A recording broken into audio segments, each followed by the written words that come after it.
Welcome to the Critically Clueless. I'm the Monk, and today we are going to be doing another Wastelands 3 build guide.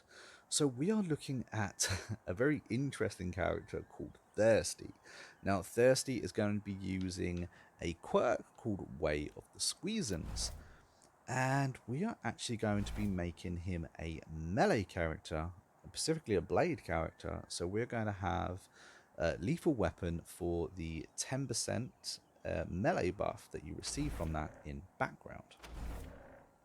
This is going to be a very overachieving damage dealer.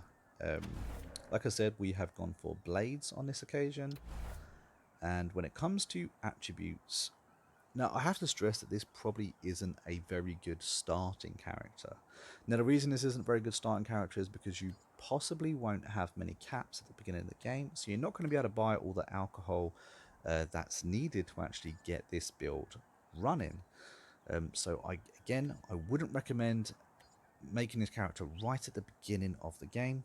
If you was going to, this is around the beginning setup that maybe I would pick. We don't really need any luck, we don't need any any awareness, and we don't need any charisma at all. Now, of course, maybe charisma could help, but for this, we are going to be concentrating on strength, coordination, speed, and intelligence.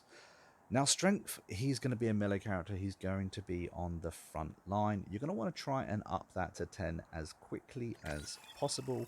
Coordination is also going to be something that you're going to be wanting to concentrate on as well. So maybe do one-on-one with those at the beginning of the game.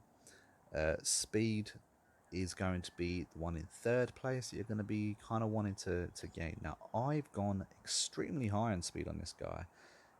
I've gone 9 points in total. And I've done 8 on intelligence as well. The 9 points gets you 0.9 on movement speed, which means we're going to be able to run anywhere on that field to get to wherever it is we want to go, which is going to be a lot of fun. It means we're going to be hitting the targets that we want to hit. And intelligence is going to help with the critical chance and the critical damage. We're going to go for a lot of buffs on this character. You're going to see why. It's going to be a very interesting build and one that I've had a lot of fun working on.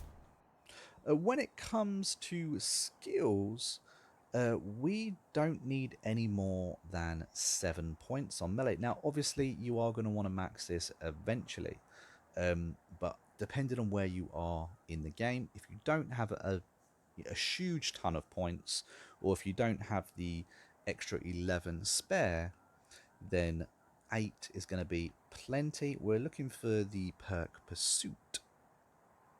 We're actually looking to have 6 points on Animal Whisperer as well. Now, the reason we're going to have 6 points on Animal Whisperer is because we are going to be after a buck.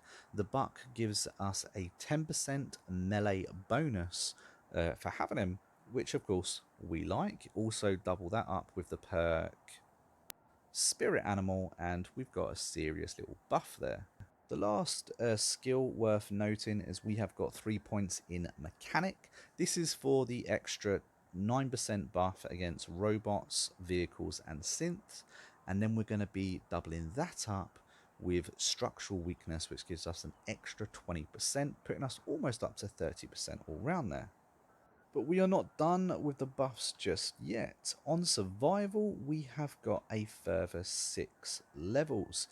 This gets us Big Game Hunter. We get 18 damage bonus to animals and mutants.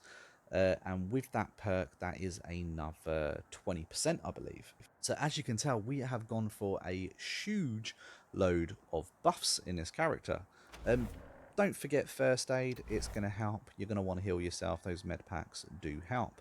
The quirk, of course, is Way of the Squeezins. I mentioned that earlier.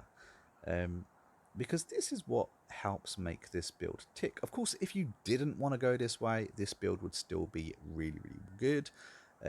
We put it in though because something that I've recently discovered is that all alcohol gives you a 25% melee buff.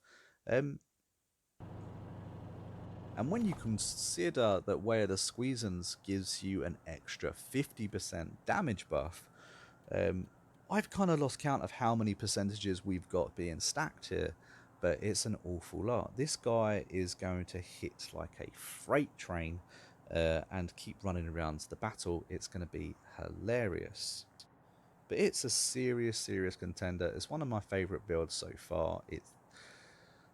Tell me what your thoughts are on this guy. Use him and tell me what you think, because I've had a lot of fun playing as him. Anyway, let's have a quick look at the perks.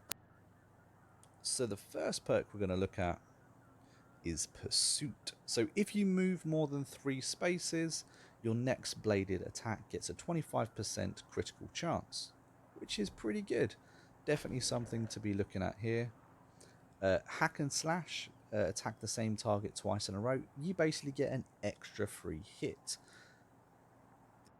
which, considering how many buffs our character got, is never a bad thing to be able to hit again. We're going to be looking at striking distance as well for the 0.5% combat speed that we get if we're holding 2 melee weapons. There's no reason not to on this build. You might as well just have the extra melee weapon. Having a ranged attack isn't going to help. Maybe throw in a grenade if you really need it. So we took structural weakness for the 20% damage bonus to robots and to vehicles. And after that, we took Big Game Hunter for the extra 20% damage to animals and mutants. And if you followed my advice on the Animal Whisperer, I would suggest getting Spirit Animal as well. This increases the passive ability that you get.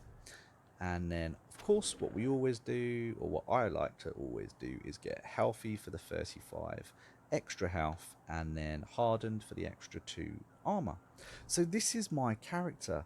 I really like him. I just got Bleeding Strike then as well, because I had the extra perk point. That's not necessary. You know, if you want to spec out into something else, feel free. But if you like this character, if you've enjoyed this character, please let me know in the comments, because it's one of my favourite builds so far. Don't forget to subscribe and hit that like button. I've been a Monk, we've been at Critically Clueless, and I'll see you again in the next video, guys.